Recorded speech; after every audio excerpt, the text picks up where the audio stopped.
मैं इस समय धनबाद के ब्लैक रॉक होटल के लॉन में हूँ, जहाँ कांग्रेस का बड़ा भव्य दफ्तर बन रहा है, जहाँ चुनाव को लेकर तमाम तैयारियाँ की जाएंगी। मेरे साथ हैं सत्यपाल जी, जो मीडिया देखते हैं कांग्रेस पार्टी का धनबाद में। आइए उनसे बात करते हैं और जानते हैं कि आखिर कांग्रेस की क्या तैयारी है, कांग्रेस के चुनाव जीतने की संभावना क्या है और इस बार धनबाद के बुनियादी मुद्दे क्या हैं जिस पे चुनाव को होना है। जी आप ये बताइए कि कांग्रेस की क्या तैयारी है यहाँ चुनाव में और किस तरह आप मुकाबला करने जा रहे हैं बीजेपी का। आपका सर्वप्रथम इस झारखंड की धरती पर जोहार।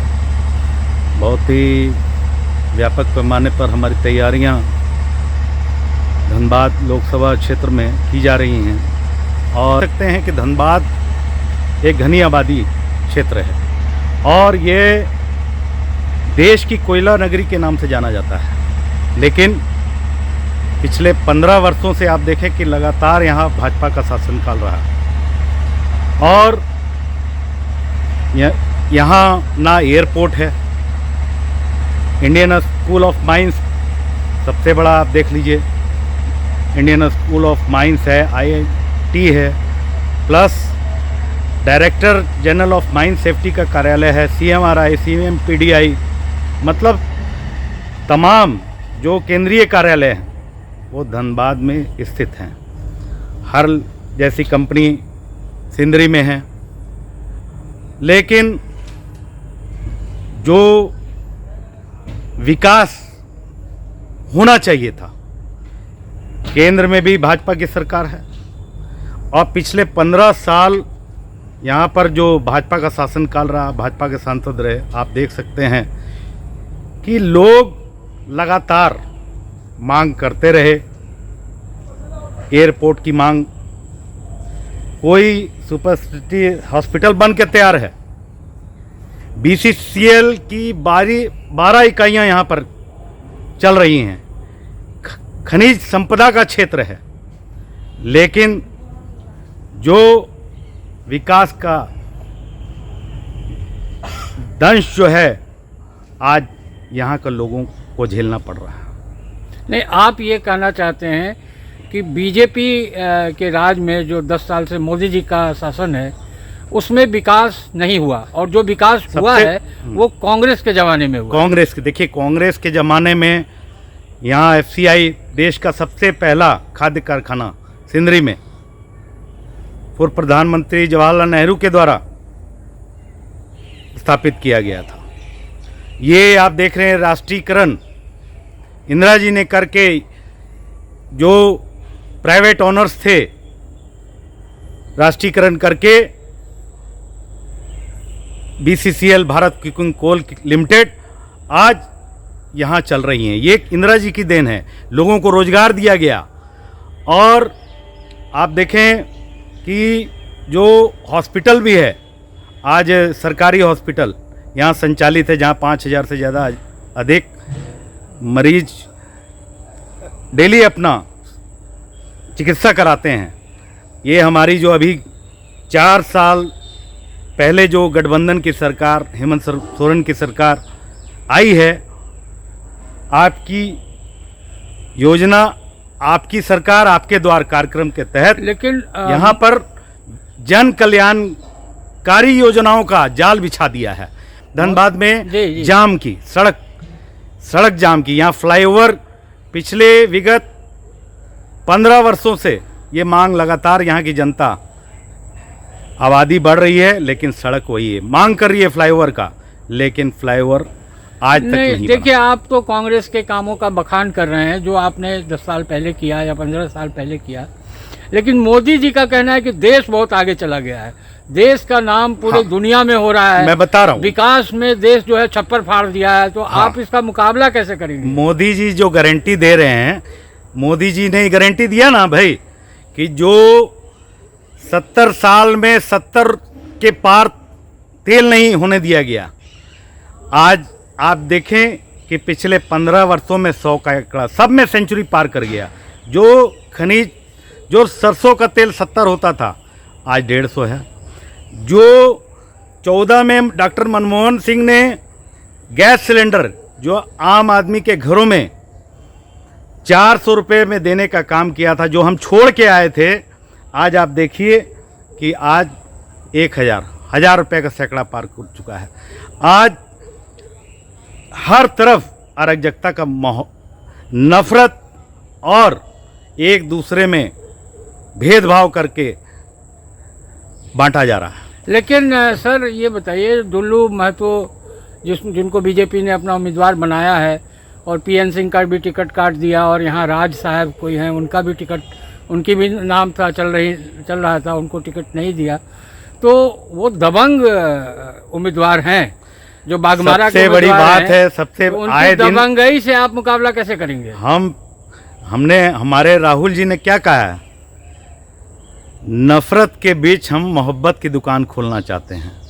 तो आतंक राज से अनुपमा राज को हम लाना चाहते हैं। आज जो प्रत्याशी हैं, जग जाहिर है 50 से अधिक उन पे मुकदमे आज आए दिन मीडिया में, दैनिक समाचार पत्रों में लगातार छप रहा है। फिर भी देश का लोकतंत्र में आप देख लीजिए कोई सुनवाई नहीं हो रही है। आज लोकतंत्र और संविधान खतरे में है। सर, संविधान खतरे में है, ये कांग्रेस पार्टी लगातार कह रही है कि लोकतंत्र खतरे में है, संविधान खतरे में है, देश में जो धर्मनिरपेक्षता है वो खतरे में है। ये सब मैं मान लेता हूँ, लेकिन अनुपमा जी नई उम्मीदवार है, राजनीति का कोई अनुभव नहीं है उनको, तो वो एक अनुभवी खिलाड़ी जो बागमारा से जीते हुए विधायक है दुल्लू महतो, उनका मुकाबला एक नई खिलाड़ी कैसे करेंगी? अपने शालीनता, अपने जो उन्होंने जो अपना संकल्प लिया है, बेहतर जो उनकी आइडियोलॉजी है उस पर वो काम करेंगे। एक बेहतर जो जब वो आ रही हैं, देख रही हैं, यहाँ पर लोगों की समस्याओं से अवगत हो रही हैं, तो वो नोट करती जा रही हैं और वे हर चीज़ का आज उनके पति अनूप सिंह जी विधायक बेरमो क्षेत्र के हैं और उनके पिताजी भी स्वर्गीय राजेंद्र बाबू भी, उन्होंने इस कोयलरी क्षेत्र में मजदूरों के लिए, उनके हक और अधिकारों के लिए बड़े पैमाने पर लड़ाइयाँ लड़ी हैं। चाहे वो वेतनमान की समस्या हो, चाहे उन्हें प्रताड़ना की कोई भी समस्या हो। यानी आप कह रहे हैं कि जो परिवार का काम है, जो पति का काम है, जो उनके जो उनके ससुर साहब का काम है, इन सब कामों का फ़ायदा अनुपमा जी को मिलेगा और लोग उनको पसंद करेंगे। हाँ, मजदूरों के मसीहा थे वो उन्होंने मजदूरों के जितने शिकायतों का या कार्यों का जितना निराकरण बेहतरीन तरीके से किया है, तभी तो 7 बार रह चुके वो विधायक। जी, एक चीज़ बताइए कि आप कह रहे हैं कि अनुपमा जी लोगों से मिल रही हैं और अपना नोट्स बना रही हैं कि क्या क्या काम धनबाद में करना है, तो धनबाद में एयरपोर्ट खोलने की बात हुई थी, एम्स लाने की बात हुई थी, तो आज ये कहीं दिखाई नहीं दे रहा, ना तो एम्स दिखाई दे रहा है, ना धनबाद में एयरपोर्ट दिखाई दे रहा है। तो क्या कांग्रेस पार्टी ये भरोसा देती है धनबाद के लोगों को कि कल को अगर अनुपमा जी जीतती हैं तो यहाँ एम्स और एयरपोर्ट खुल जाएगा? निश्चित रूप में उन्होंने, आपको मैंने बताया ना कि कांग्रेस एक विचारधारा, उस विचारधारा नीति सिद्धांत के अनुरूप कार्य करती है।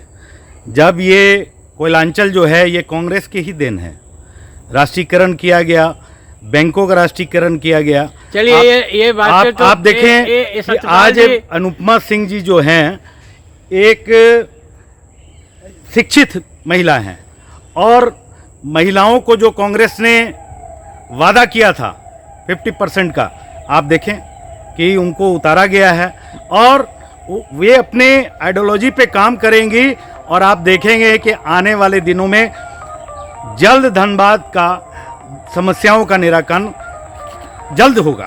और देखिए आज जो पिछली 15 वर्ष जो बीत गए, हमारा ये कोयलरी क्षेत्र मजदूर बेल्ट है, 12 इकाइयाँ यहाँ बीसीसीएल के कार्य करती हैं और यहाँ पर मजदूर कोयला काटते हैं। एम्स यहाँ होना चाहिए था, लेकिन यहाँ के सांसद के मौन धारण करने के कारण आप देख लीजिए। ये बताइए कि दुल्लू महतो के खिलाफ कांग्रेस का आरोप पत्र क्या है? आप क्या कहकर वोट मांगेंगे कि उनको मत दीजिए, हमें दीजिए? हमने कहा ना, नफ़रत के बीच हम मोहब्बत की दुकान खोलने चाह रहे हैं।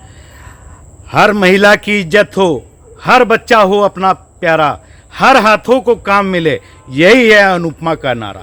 लेकिन मोदी जी तो कह रहे हैं अब की बात 400 पार है नारा, उनकी गारंटी है जगह जगह, कह रहे हैं मोदी की गारंटी। मोदी की तो गारंटी थी कि 70 का तेल 140 हो गया, गैस 400 का सिलेंडर 1000 हो गया। जो रेल किराया आप देख लें, जो रेल किराया 300 रुपये में लोग सफ़र कर लेते थे, आज 1000 रुपया वो वंदे मातरम ट्रेन खोल करके लोगों को रांची से धनबाद तक का किराया ले रहे हैं, रांची से कलकत्ता तक का किराया 1000। चलिए सतपाल जी, आपसे बहुत सारी बातें हुई, अब आप अंत में ये बताइए, पिछली बार कांग्रेस ने कीर्ति आज़ाद को टिकट दिया था और कीर्ति आज़ाद साहब 4 लाख के करीब वोट से हार गए थे, तो इस बार आप कितने वोटों से जीत की उम्मीद करते हैं? हमारा जो आंकड़ा है, जब आप समझ सकते हैं कीर्ति आज़ाद उन्हें आप बाहर का जब कह रहे हैं, तो अनुपमा जी जो हैं वो एक मजदूर नेता की पुत्रवधू है और उनके पति भी लगातार उनकी यूनियनें धनबाद में चलती हैं। लोगों को प्रतिदिन यूनियन के माध्यम से उनका हक और अधिकार दिया जाता है। निश्चित रूप में हम 4 लाख से अधिक मतों से विजय प्राप्त करेंगे। तो आपने देखा कि हमारे साथ सतपाल जी थे, इन्होंने बताया कि कांग्रेस कितने वोटों से जीतने जा रही है और कांग्रेस दुल्लू महतो को किस तरह चुनौती देगी और उनका मुकाबला किस तरह करेगी। दिल्ली न्यूज़ 24x7.com के लिए मैं संजय कुमार, धनबाद से।